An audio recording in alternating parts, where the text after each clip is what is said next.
Formula ఈ car race కేసులో మరో కీలక పరిణామం చోటు చేసుకుంది. మనీ లాండరింగ్, ఫెమా నిబంధనలు ఉల్లంఘించారనే అభియోగాలపై మాజీ మంత్రి కేటీఆర్ కు ఈడీ అధికారులు నోటీసులు జారీ చేశారు. జనవరి 7న విచారణకు హాజరు కావాలని ఆ నోటీసులో పేర్కొన్నారు.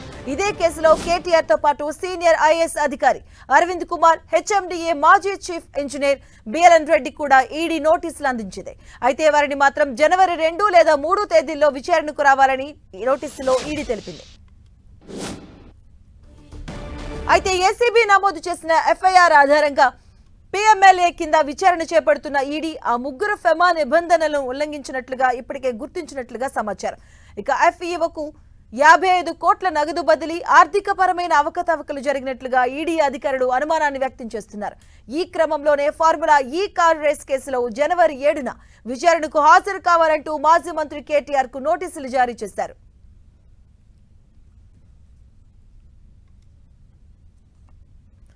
ఇదే అంశానికి సంబంధించిన పూర్తి అప్డేట్స్ మా కరెస్పాండెంట్ సునీల్ అందిస్తారు. సునీల్,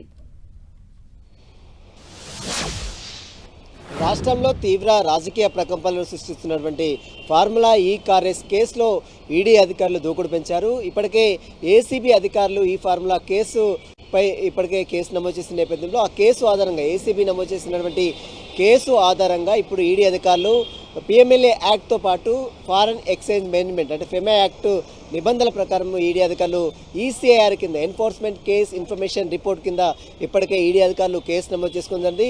ఇక తాజాగా ఈరోజు మాజీ మంత్రి బీఆర్ఎస్ వర్కింగ్ ప్రెసిడెంట్ కేటీఆర్తో పాటు అటు సీనియర్ ఐఏఎస్ అధికారి అరవింద్ కుమార్కి, మరోవైపు హెచ్ఎండిఏ చీఫ్ ఇంజనీర్గా మాజీ చీఫ్ ఇంజనీర్గా ఉన్న బిఎల్ఎన్ రెడ్డికి ముగ్గురికి కూడా నోటీసులు జారీ చేశారు. జనవరి 7వ తేదీన ఈడీ విచారణకు హాజరు కావాలంటూ కూడా మాజీ మంత్రి బీఆర్ఎస్ వర్కింగ్ ప్రెసిడెంట్ కేటీఆర్కి ఈడీ అధికారులు నోటీసులు జారీ చేశారు. మరోవైపు అరవింద్ కుమార్ని జనవరి 2వ తారీఖు, అదేవిధంగా బిఎల్ఎన్ రెడ్డికి జనవరి 3వ తారీఖున విచారణకు హాజరు కావాల్సిందిగా ఈడీ అధికారులు భావిస్తున్నారు. ప్రధానంగా ఈ ఫార్ములా కేసులో దాదాపు 54 కోట్ల మేరకు నిధులు ఈ ఎఫ్ఈఓ కంపెనీకి బదిలీ అయినట్లు ఇప్పటికే ఏసీబీ అధికారులు గుర్తించారు. ఏసీబీ అధికారులు నమోదు చేసినటువంటి కేసు ఆధారంగా ఈడీ అధికారులు ఈసీఆర్ కింద కేసు నమోదు చేసుకుందండి. ప్రస్తుతం అయితే ఈడీ అధికారులతో పాటు ఏసీబీ అధికారులు దర్యాప్తు చేస్తున్నారు. ఇప్పటికే ఏసీబీ అధికారులు నమోదు చేసిన కేసుని సవాల్ చేస్తూ కేటీఆర్ హైకోర్టులో పిటిషన్ దాఖలు చేయనుంది. ఆ పిటిషన్పై విచారించిన కోర్టు కేటీఆర్ని అరెస్ట్ చేయొద్దంటూ ఈ నెల 31 వరకు అరెస్ట్ చేయొద్దంటూ కేటీఆర్ను హైకోర్టు ఆదేశాలు జారీ చేసింది. 37వ తేదీ వరకు కూడా మరొకసారి హైకోర్టు విచారించే అవకాశం ఉంది. మరోవైపు ఏసీబీ అధికారులు కూడా ఇప్పటికే కౌంటర్ దాఖలు చేశారు. గతంలో నాట్ టు అరెస్ట్ని ఎత్తివేయాలంటూ కూడా ఆ కౌంటర్లో అనేక అంశాలు కూడా పొందుపరిచారు. ఆ పిటిషన్పై ఈ నెల 31వ తేదీన మరొకసారి హైకోర్టు విచారించే అవకాశం ఉంది. ఏసీబీ అధికారులు నమోదు చేసిన కేసుని సవాల్ చేస్తూ ఇప్పటికే కేటీఆర్ హైకోర్టులో వేశారు కాబట్టి మరోవైపు ఈడీ అధికారులు నమోదుస్తున్న కేసుపై కూడా కేటీఆర్ నోటీసులు సవాల్ చేస్తూ హైకోర్టులో పిటిషన్ కూడా దాఖలు చేసే అవకాశం ఉంది. మధు, సునీల్, ఇప్పుడు హైకోర్టులో ఆయన వేసిన క్వాష్ పిటిషన్ పై 31 వరకు కూడా ఆయనకి కొంత వెసులుబాటు ఇచ్చింది. బట్ ఈడీ ఇప్పుడు నోటీసులు ఇచ్చింది. ఇక్కడ ఎలా ప్రొసీడింగ్స్ ఉండే అవకాశాలు ఉంటాయి? ఎస్, ఈడీ కేసు వేరు, ఏసీబీ కేసు వేరు. ఏసీబీ అనేది రాష్ట్ర పరిధిలో ఉంటుంది, ఈడీ అనేది కేంద్ర పరిధిలో ఉంటుంది. కాబట్టి ఖచ్చితంగా పిఎంఎల్ఏ యాక్ట్తో పాటు ప్రివెన్షన్ ఆఫ్ మనీ లాండరింగ్ యాక్ట్తో పాటు FEMA act, foreign exchange management act, ఈ 2 యాక్ట్ల నిబంధనలు ఉల్లంఘించారనేది ఈడీ అధికారుల ప్రధాన అభియోగం. కాబట్టి ఇప్పటికే ఈసీఆర్ కింద కేసు నమోదు చేశారు. ఫారెన్ ఫండ్స్ అంటే విదేశాలకి ఏ విధంగా డబ్బులు పంపారు, అదేవిధంగా ఆర్బీఐ అప్రూవల్ లేకుండా ఏ విధంగా పంపారు, ఫైనాన్స్ సెక్రటరీ అప్రూవల్ లేకుండా ఏ విధంగా పంపారు, కేబినెట్ ఆమోదం లేదు, వీటన్నిటి అంశాలపై కూడా ప్రస్తుతం ఈడీ అధికారులు లోతుగా దర్యాప్తు చేసే అవకాశం ఉంది. మరోవైపు ఎలక్షన్ కోడ్ ఉన్న సమయంలో డబ్బులు ట్రాన్సాక్షన్ ఏ విధంగా చేశారు, అదేవిధంగా విదేశాలకు అంటే డాలర్ రూపంలో ఏ విధంగా డబ్బులు పంపారు, ఇదంతా కూడా నిబంధనలు అతిక్రమించారనేది ప్రధానంగా కేటీఆర్ పై వస్తున్న ప్రధాన అభియోగం. కాబట్టి దీనికి సంబంధించిన దానిపైనే పూర్తి వివరాలు కూడా ఈడీ అధికారులు సేకరించే అవకాశం ఉంది. ఇప్పటికే మనం చూసాం ఏసీబీ అధికారులు అటు కంప్లైంట్గా ఉన్నటువంటి ఐఏఎస్ అధికారి దానకిషోర్ స్టేట్మెంట్ కూడా ఏసీబీ అధికారులు నమోదు చేసుకున్నారు. అదే తరాలో ఈడీ అధికారులు కూడా దానకిషోర్ స్టేట్మెంట్ కూడా నమోదు చేసుకునే అవకాశం ఉంది. మరోవైపు ఇప్పటికే ఏసీబీ ఎఫ్ఐఆర్ను సవాల్ చేస్తూ హైకోర్టులో పిటిషన్ వేసినటువంటి కేటీఆర్, మరోవైపు ఈడీ అధికారులు ఇచ్చిన నోటీసులు సవాల్ చేస్తూ కూడా హైకోర్టుని ఆశ్రయిస్తారనేటువంటి సమాచారం తెలుస్తుంది. ఇప్పటికే ఇప్పటికే ఢిల్లీలో ఉన్నాడు కేటీఆర్. ప్రస్తుతం ఈ రోజు మన్మోహన్ సింగ్ అంత్యక్రియల్లో పాల్గొంటున్న నేపథ్యంలో మరోవైపు అతను వచ్చిన తర్వాత సోమవారం రోజు మరి పిటిషన్ హైకోర్టులో ఈడీ నోటీసులు సవాల్ చేస్తూ హైకోర్టులో పిటిషన్ కూడా దాఖలు చేస్తారని కూడా తెలుస్తుంది. మధు, సునీల్, అంటే ఈ కేసులో ఇంకెవరికైనా నోటీసులు ఇచ్చే అవకాశాలు ఉంటాయి అనుకోవచ్చు, ఎందుకంటే ఈ విషయంలో బ్యాంకర్లు కూడా వినిపిస్తుంది, ఎందుకంటే ఆర్బీఐకి సంబంధించి కూడా వారు నిబంధనలకు విరుద్ధంగా వెళ్లారు అని కూడా నోటీసులో పేర్కొన్నారు. సో బ్యాంకర్స్కి ఏమైనా నోటీసులు ఇచ్చే అవకాశం ఉంటుంది అనుకోవచ్చా?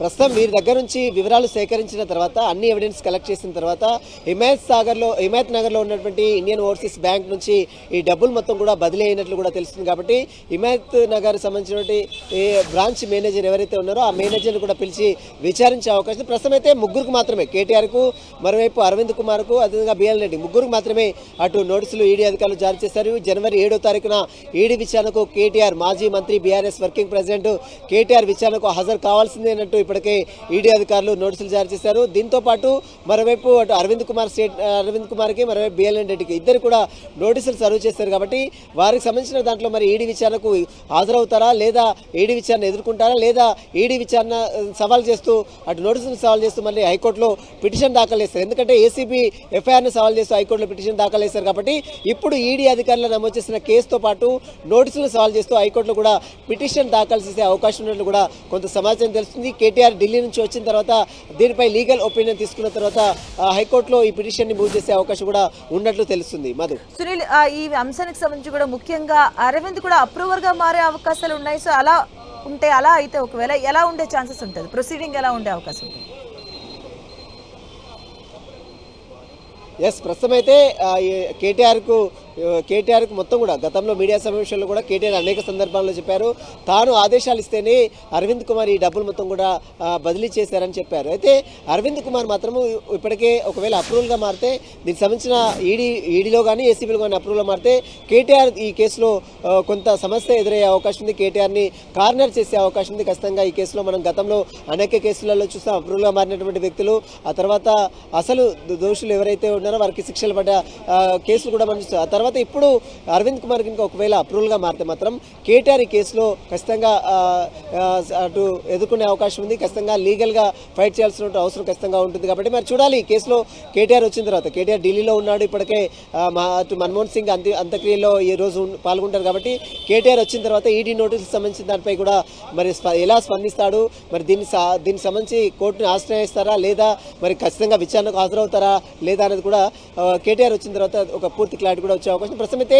ఈ జనవరి 7వ తారీఖున కేటీఆర్తో పాటు జనవరి 2వ తారీఖున అరవింద్ కుమార్, జనవరి 3వ తారీఖున బిఎల్ రెడ్డి ముగ్గురు కూడా ఈడీ విచారణకు హాజరు కావాలంటూ కూడా ఈడీ అధికారులు నోటీసులు జారీ చేశారు. ఇప్పుడు ఈడీ అధికారులు కేటీఆర్కి నోటీసులు జారీ చేయడం రాష్ట్ర రాజకీయాల్లో తీవ్ర ప్రకంపనలు సృష్టిస్తుంది. ఎందుకంటే ఈ ఫార్ములా కార్ రేసు మొదటి నుంచి అనేక ఆరోపణలు, అనేక అభియోగాలు కూడా వినపడుతూనే ఉన్నాయి. ఈ కేసులో ఇప్పటికే ఏసీబీ అధికారులు రాష్ట్ర పరిధిలో ఉంటుంది కాబట్టి అది ఏసీబీ దర్యాప్తు చేస్తుంది. దానిపై ఇప్పటికే హైకోర్టుకు వెళ్ళారు, దాని మీద నాటు అరెస్ట్ తెచ్చుకుంది. కానీ ఈడీ విచారణ మాత్రం అంత ఈజీగా ఉండదు కాబట్టి ఖచ్చితంగా ఇదంతా కూడా కేంద్ర పరిధిలో ఉంటుంది కాబట్టి ఖచ్చితంగా విచారణకు హాజరయ్యే అవకాశాలు ఎక్కువగా ఉన్నట్లు కూడా తెలుస్తుంది. ఒకవేళ కోర్టుకు వెళ్తే మాత్రం ఖచ్చితంగా ఇన్వెస్టిగేషన్ సహకరించాలని చెప్పే అవకాశం కూడా ఉన్నట్లు తెలుస్తుంది.